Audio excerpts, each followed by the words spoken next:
कभी कभी कुछ जगह ईंटों और पत्थरों से नहीं बनती, वो सदियों की दुआओं, अकीदत और पुरानी यादों से आबाद होती हैं।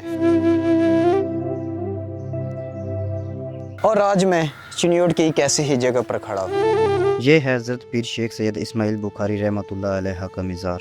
चिन्योट की कदीम गलियों में मौजूद ये मकाम सिर्फ एक मज़ार नहीं, बल्कि रूहानियत और तारीख़ का एक ज़िंदा बाब है। कहा जाता है कि हज़रत शेख इस्माइल बुखारी इस खित्ते में दीन इस्लाम की तालीमात फैलाने वाली अहम शख्सियत में शुमार होते थे। सदियाँ गुजर गई, मगर आज भी लोग यहाँ अकीदत के साथ हाजिर होते हैं। लेकिन इस जगह की असल खूबसूरती सिर्फ उसके फ़न तामीर में नहीं है, बल्कि उस सुकून में है जो यहाँ आकर दिल में उतरता है। मज़ार की दीवारों पर कुरानी आयात की खताती, कदीम नक्शो निगार और मुग़लिया इस्लामी तर्ज़ तामीर की झलक, ये सब हमें उस दौर की याद दिलाते हैं जब इमारतें सिर्फ तामीर नहीं की जाती थी, बल्कि एक पैगाम भी अपने अंदर समोए रखती थी।